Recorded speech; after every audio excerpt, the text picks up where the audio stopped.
प्रिय बच्चों, कल हमने ओमाइसीट्स तक लाके क्लासिफिकेशन और वर्गीकरण को छोड़ दिया था।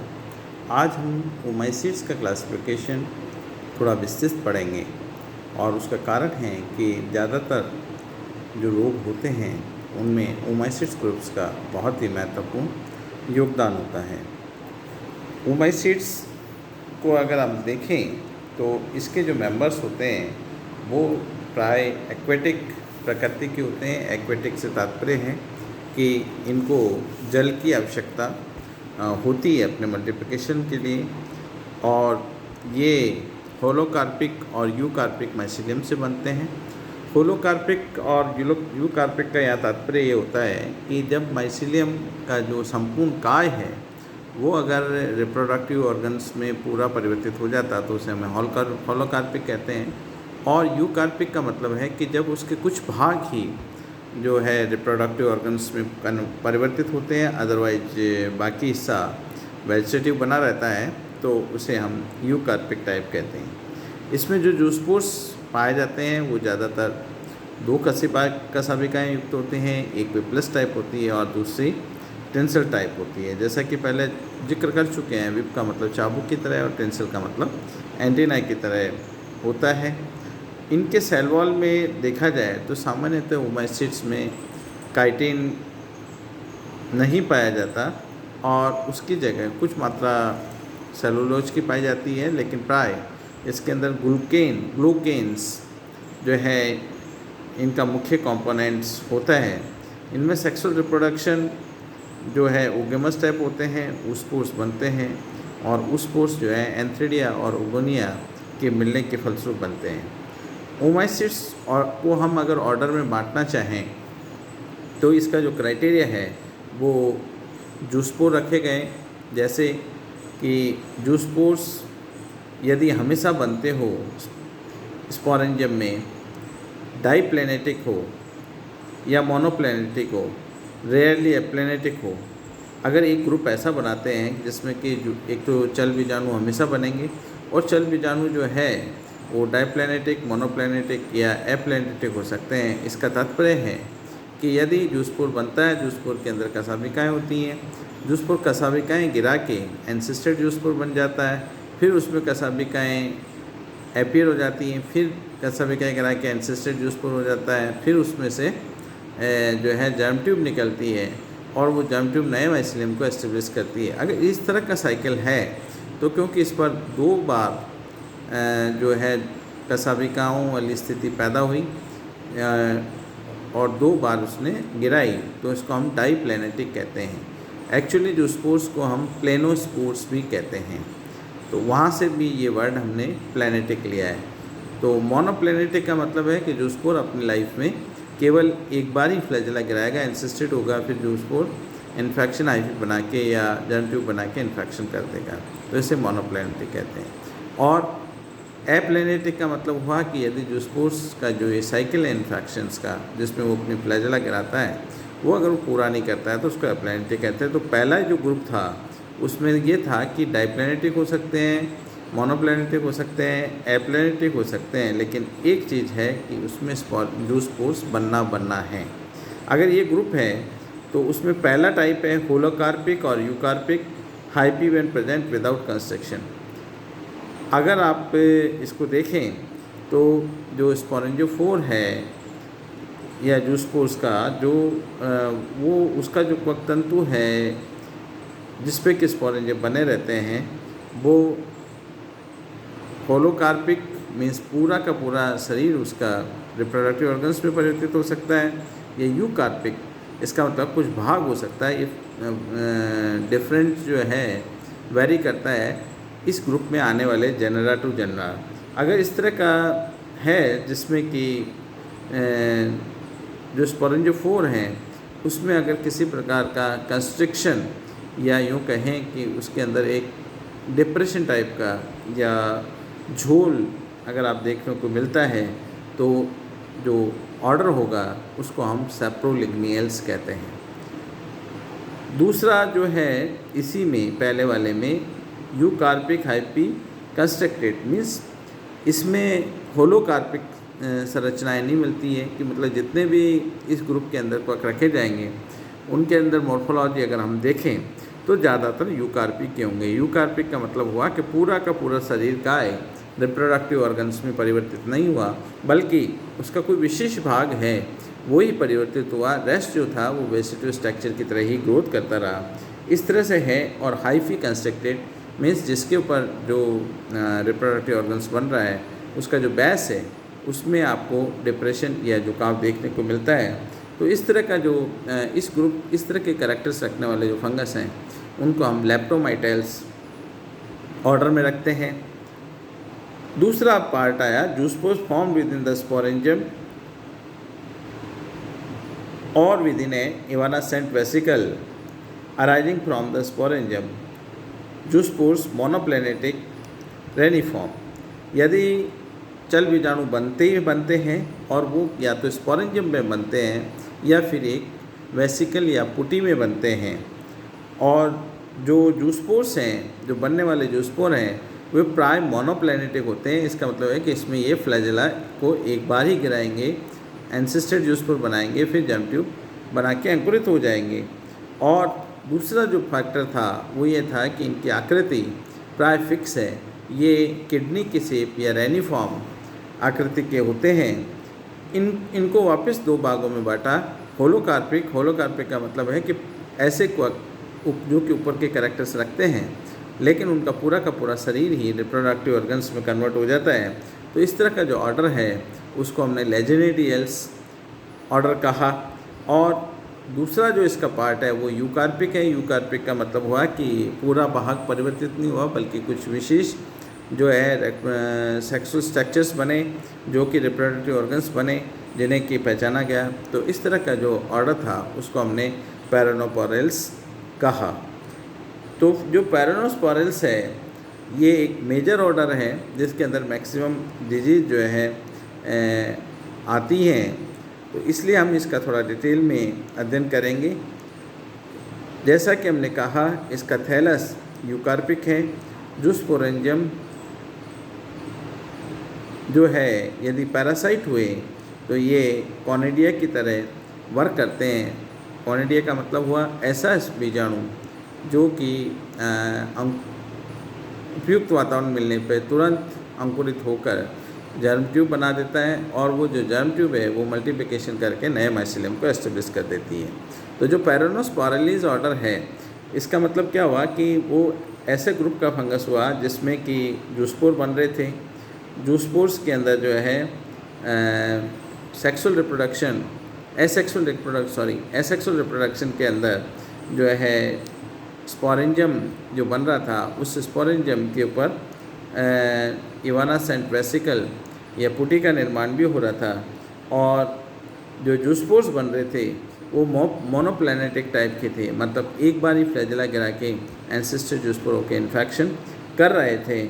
और इनकी प्रकृति यूकार्पिक थी। इसका मतलब है कि जो पूरा का पूरा जो थैलस है वो रिप्रोडक्टिव स्ट्रक्चर में कन्वर्ट नहीं होके कोई विशेष भाग ही रिप्रोडक्टिव स्ट्रक्चर में कन्वर्ट होते थे।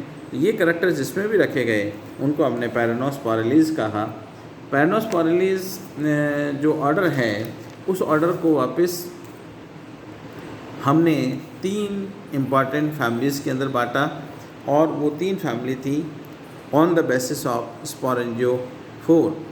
पीथियेसी पहला है पीथियेसी। आप देखें कि पीथियेसी में क्या करैक्टर्स हमने रखे। तो स्पोरेंजियोफोर और conidiophore usually similar to somatic hyphae.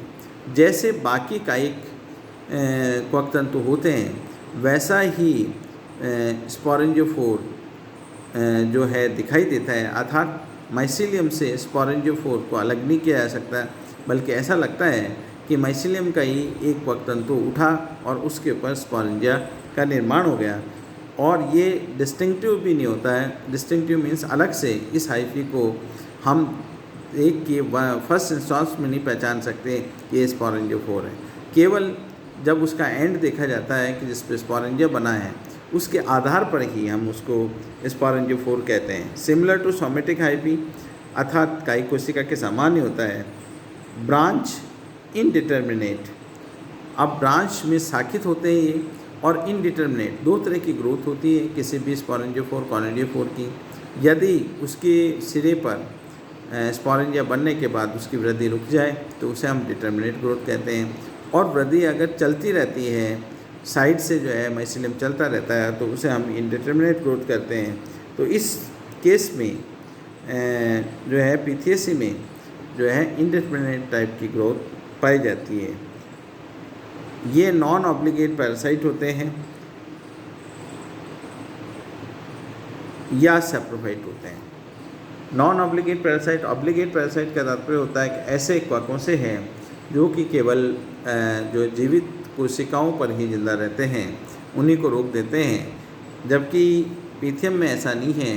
Pythium soil inhabitant भी कहलाता है। इसका मतलब प्लांट रेजिडुअल मटेरियल के ऊपर भी ये जिंदा रह जाता है। तो पीथियेसी जो फैमिली थी, उस फैमिली को हमने वापस दो भागों में बांटा। यदि जूस्पोर्स का निर्माण स्पोरेंजियम में नहीं होके वेसिकल में होता है तो जो जेनरा है उसको हम पीथियम कहते हैं। जबकि फाइटोथोरा में जूस्पोर्स जो है स्पोरेंजियम में ही बनते हैं, और जो स्पोरेंजिया होते हैं वो थोड़े से पैपिलेट होते हैं। उनमें एक चौंच जैसी संरचना निकली होती है जिसके द्वारा जो है माइसिलियम क्या थोड़ी जो आपका फंगस के स्पोर्स हैं वो बाहर डिसेमिनेट होते हैं। इस जेनरा को हम फाइटोथोरा कहते हैं। दूसरी फैमिली है पैरानोस्पोरेसी। इसमें अगर हम देखें तो स्पोरेंजियोफोर और conidiophore variously branch different from somatic hyphae, determinate bearing sporangia और conidia singly at the branch of tips of obligate parasite. Peronosporaceae में जो आने वाले जनरा है, मेनली स्क्लेरोस्पोरा, पैरानोस्पोरा वगैरह, प्लाज्मापारा, ये सब जो है ऑब्लिगेट पैरासाइट होते हैं। अगर इनको देखें हम तो ये डाइकोटोमसली या वेरियसली ब्रांच हो सकते हैं। अगर इन पे जो है विशेष प्रकार के जो है सोमेटिक हाइपी बनती हैं, और इनकी जो ग्रोथ होती है वो निश्चित वृद्धि होती है। निश्चित वृद्धि के बाद इनकी ग्रोथ रुक जाती है और उस पर स्पोरेंजिया या कॉनिडिया का निर्माण होना प्रारंभ हो जाता है। पैरानोस्पोरेसी को अगर हम देखें तो वापस फैमिली में फैमिली को वापस जेनरा में हम बांट सकते हैं। तो ऐसे जेनरा जिनके स्पोरेंजियोफोर थोड़े मोटे होते हैं और एक क्लस्टर के फॉर्म में ब्रांचिंग देखने को मिलती है, क्योंकि इनकी ब्रांचिंग एक्यूट एंगल पे होती है, तो उसके कारण जो संरचनाएं हैं वो बहुत नज़दीक देखने को लगती हैं। तो इस तरह के जो जेनरा है उसको हम स्क्लेरोस्पोरा कहते हैं। स्क्लेरोस्पोरा का जो स्पोरेंजियोफोर है वो नीचे से पतला और पेरिफेरी की तरफ मोटा होता चला जाता है, और इसके ऊपर जो है स्पोरेंजिया स्टेगमेटा पे लगते हैं और काफ़ी क्लस्टर के रूप में दिखाई जाते हैं। पैरानोस्पोरा स्पोरेंजियोफोर जो है वो डाइकोटोमसली ब्रांच हो जाता है, मीन्स उनमें द्विशाखन देखा जा सकता है। ये द्विशाखन प्राय एक्यूट एंगल पर होता है, निम्न कोण पर होता है, और धीरे धीरे ये शाखाएं आगे के सिरे की ओर पतली हो जाती हैं, और इन सिरों के ऊपर जो है स्पोरेंजिया या कॉनिडिया लगे हुए देखे जा सकते हैं। पैरानोस्पोरा पैरासिटिका इसका एग्जाम्पल है। Plasmopara sporangiophore slender, usually with branch nearly at right angle, tips of branches blunt. यदि इन स्पोरेंजियोफोर को देखें तो ये स्पोरेंजियोफोर 90 डिग्री के पे शाखित होते हैं, और इनकी जो टिप्स होती हैं उसके ऊपर स्पोरेंजिया लगे होते हैं। इसको हम प्लाज्मापोरा विटिकोला एग्जाम्पल के तौर पे माना जा सकता है। इस प्रकार हमने देखा कि जो इम्पॉर्टेंट एल्बुगो के थे, उसको हमने देखा। अब पीथियेसी जो फैमिली है, उस पीथियेसी फैमिली में हमने देखा कि पीथियम और फाइटोप्थोरा दोनों बनते हैं। तो दोनों का अगर माइसिलियम देखें तो दोनों का माइसिलियम माइसिलॉइड है, लेकिन जो इनका जो स्पोरेंजिया या कॉनिडिया रिलीज का तरीका है वो डिफरेंट है। जहाँ पीथियम में पूरा कंटेंट डिवाइड होकर वेसिकल में जाता है और वेसिकल में जो है जूस्पोर्स का निर्माण होता है, जबकि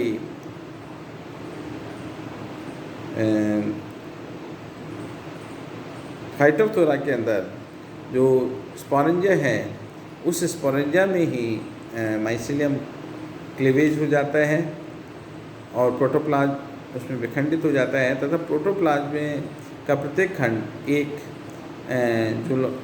जूस्पोर में कन्वर्ट हो जाता है और ये जूस्पोर बाद में इसके थ्रू रिलीज होते हैं। और जनरली देखा जाए तो ये जूस्पोर स्पोरेंजिया के अंदर बनते हैं और स्पोरेंजिया से रिलीज होते हैं, न कि स्पोरेंजिया पर बनने वाली वेसिकल में बनते हों।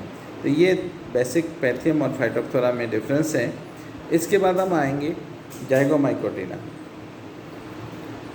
ये ग्रुप सैप्रोफाइटिक या मेटोपजीवी होता है। अगर ये पैरासाइट होता है तो प्रेडेटर के रूप में रहता है और होस्ट के अंदर अपने टिश्यू भेज के वहाँ से भोज्य पदार्थों को ग्रहण करता है। क्योंकि इसमें जाइगोस्पोर बनता है, इसलिए हम इसको जाइगोमास्टिस या जाइगोमाइकोटिना कहते हैं। दूसरा जो ग्रुप था वो था म्यूकोरेल्स। म्यूकोरेसी फैमिली के अंदर ये आता है।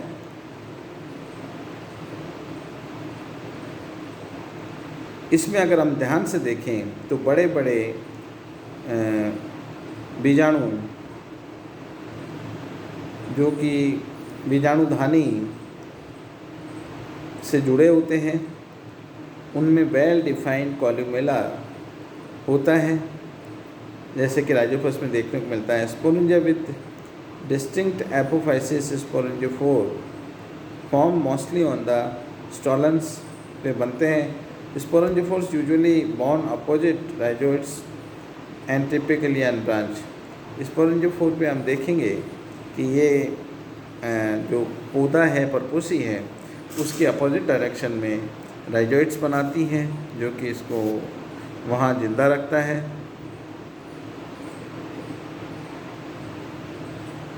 एग्जाम्पल है Rhizoctonia, Rhizopus stolonifer, soft rot of sweet potato. Ascomycotina. Ascomycotina का डिस्कशन हम अगली क्लास में करेंगे।